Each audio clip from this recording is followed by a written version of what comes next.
கண்ணன் கண்ணனாவே அப்படியே பெருமாள்னு கோவிந்தராஜ பெருமாள்னு ஒரு பையன் இருக்கான். அந்த பையனுக்கு என்ன பண்ணணும், அழகா இருக்கான். இந்த ஊர் பேர் என்னங்க, தண்ணீர் பந்தல். இந்த தண்ணீர் பந்தல்ல கோவிந்தராஜன் ஒரு பையன் இருக்கான். கோவிந்தராஜுக்கு அப்பா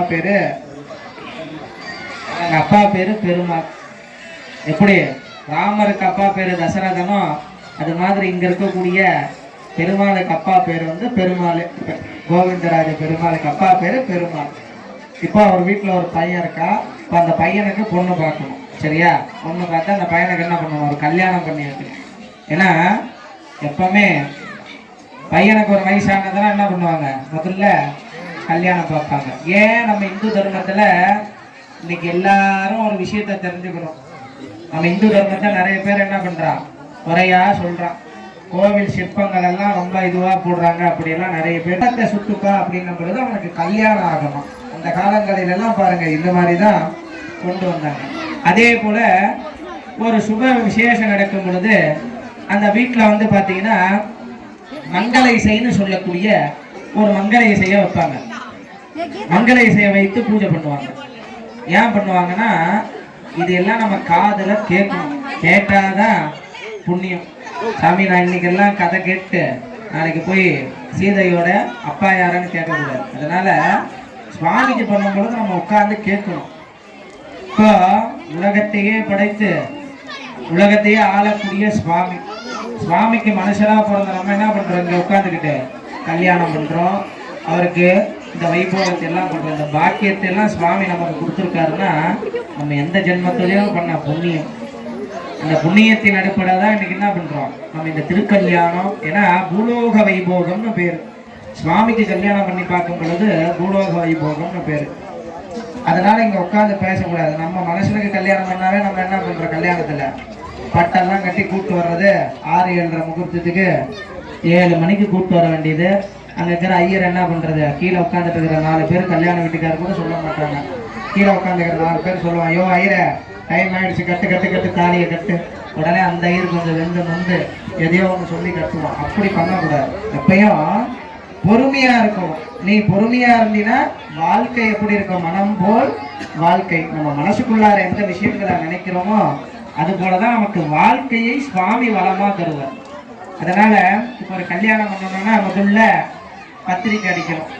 இன்னாருடைய பையன், இன்னாருடைய வம்சம், இன்னாருடைய பையன் சொல்லி ஒரு லக்ன பத்திரிக்கை வாசிப்பாங்க. அது வாசிச்சு முடிச்ச உடனே அங்குலர்ப்பணம்னு பேரு.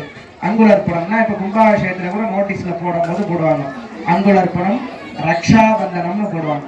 அங்குலர்ப்பணம்ங்கிறது முதல்ல முளைப்பாரிடுறது. கல்யாணத்துக்கு முன்பு என்ன பண்ணணும், வீட்டுல முளைப்பாரி இடணும்.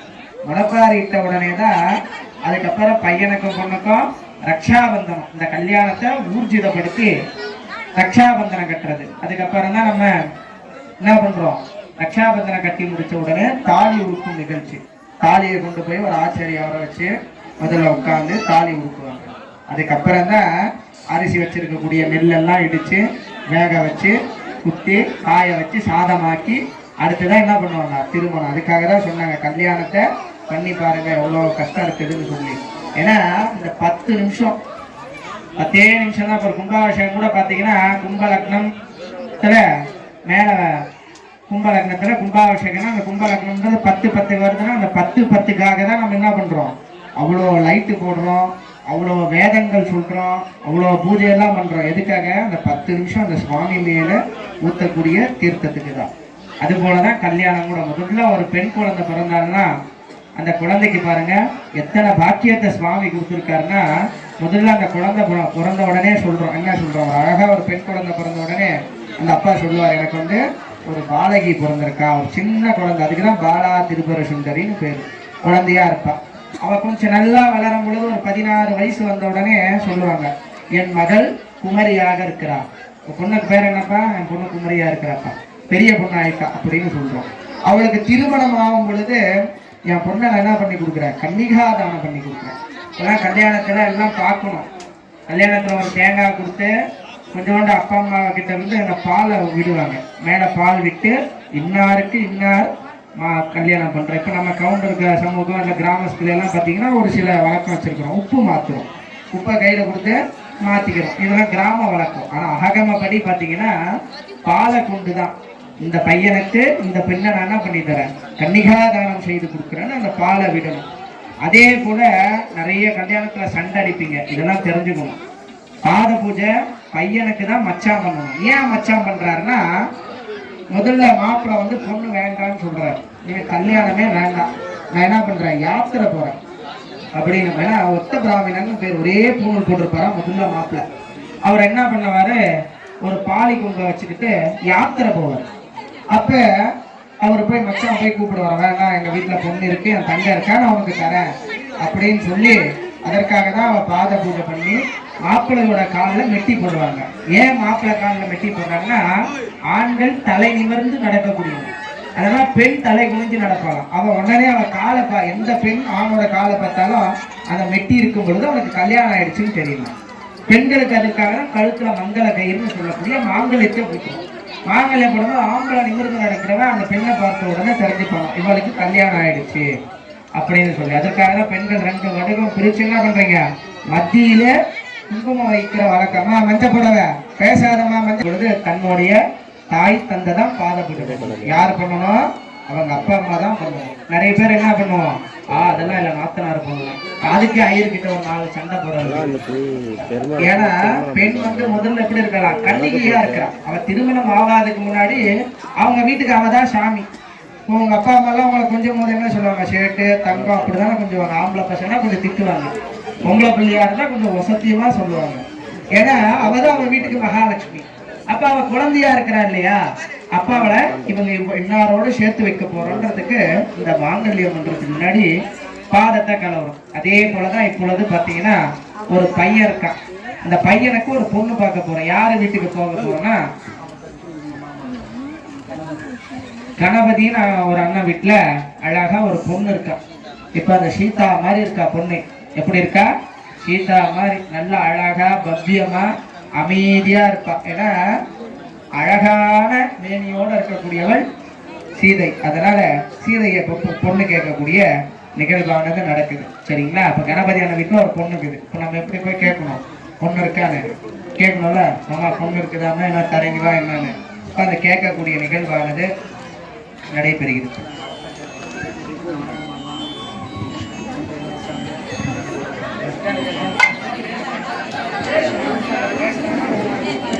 என்னமாம்மா உங்க வீட்டுல சீதை போல ஒரு பெண் இருக்கலாமே, அதை வந்து எங்களோட மாப்பிள்ளையான கோவிந்தராஜ பெருமாளுக்கு நீங்க கட்டி கொடுக்கறதுக்கு சம்மதிப்பீங்களா?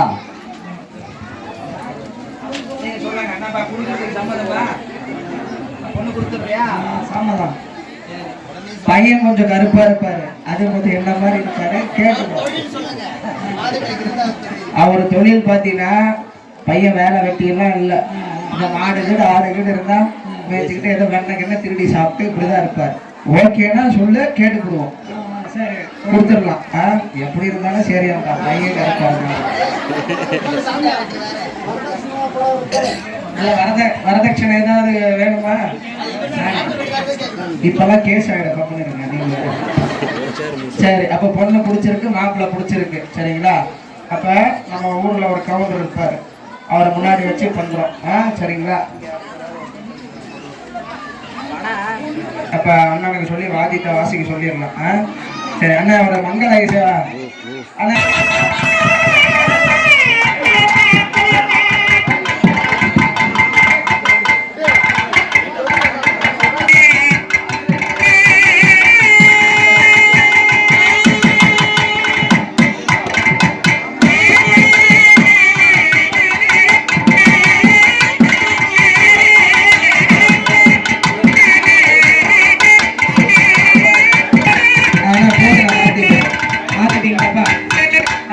மாத்திட்டீங்களா?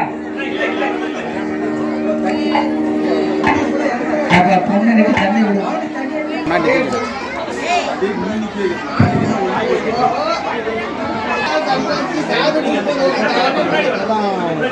தாமா மாதிரி கல்யாணம் முடிச்சுட்டு அதான் பிடிக்குமா?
கல்யாணத்துக்கு ஏன்னா ஒரு ஏன்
இப்பொழுது சுவாமிக்கு ரக்ஷாபந்தனம் என்று சொல்லக்கூடிய வகையிலே திருக்கல்யாணத்திற்கு உண்டான கோத்திரம் மாற்றக்கூடிய நிகழ்வானது நடைபெறுகிறது. நம்ம கையில கட்ட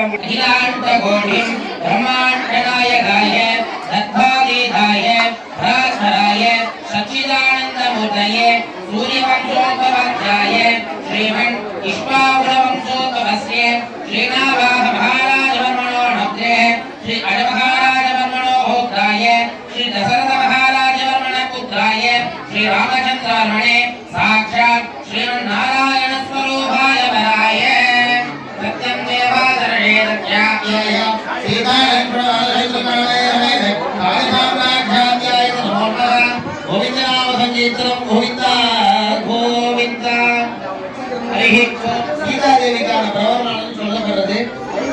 அவளுடைய குலம் கோத்திரம் யாரோட வம்சாவளியில வந்தா சீதை வந்து சாட்சாத் பூமாதேவியோட சொரூபம்னு சொல்றது.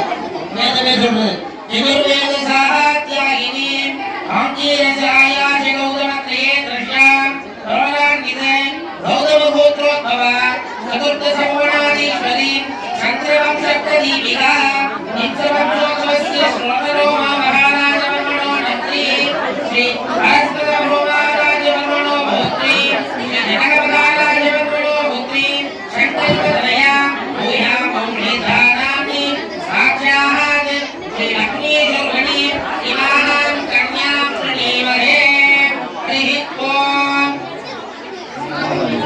இப்பொழுது பால் விடப்பட்டு கோத்திரமானது மாற்றப்படுகிறது. திருமணத்துக்கான கன்னிகாதானமானது நடைபெறுகிறது. ரட்சாபந்தனத்தோடு வாத்தியம்.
சீதா கல்யாண மகோத்சவம் சீதாதேவி மகாராஜாவின் ஆசீர்வாதம் பட்டுமையிலே தெய்வாங்கரிமையில 10,000 கட்டிவராகன் பத்திரம் புஷ்பம் சீதா கல்யாண சூர்ணி ஓம் அஜோரஜாத்யாயாஹ மனோரஜ மகானவ பராஜத்வ பரமானந்த ஹரதோ நிமத்ராஜ்ய தக்ஷாச்சா சுதுர்பூஷணஸ்ய ஜகத்ரே சம்ரக்ஷ பரிபூர்ண மனோரஜ பரமோஜ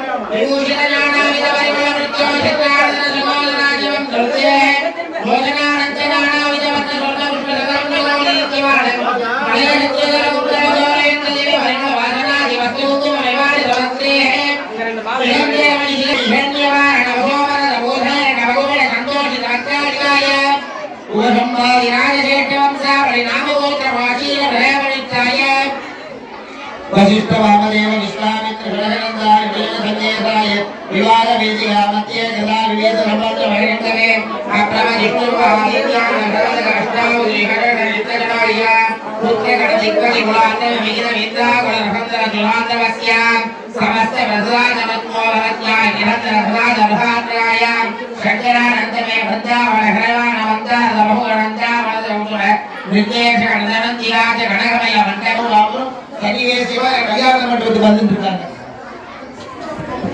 இப்பொழுது திருமணம் ஆனது நடைபெற மகா இறைவான ஆகுதியானது சமர்ப்பணம் செய்யப்பட்டு மாலை மாற்றக்கூடிய நிகழ்வானது நடைபெறும்.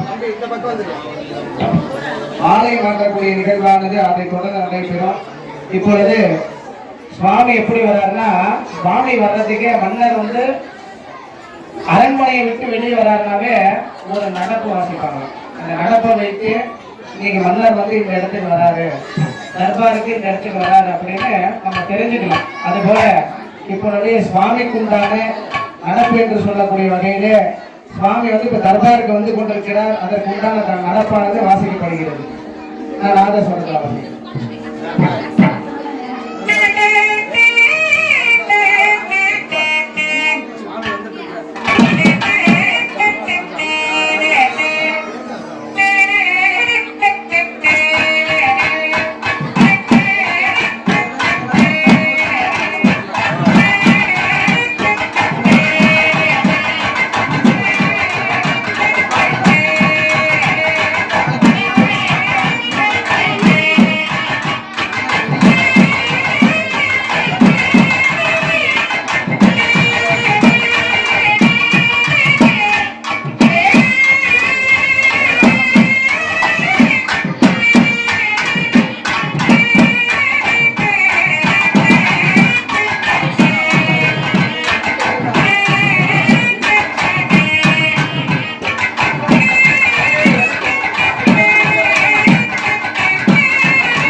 பசுமாடு போறதுக்கு வழி விட்டுங்க.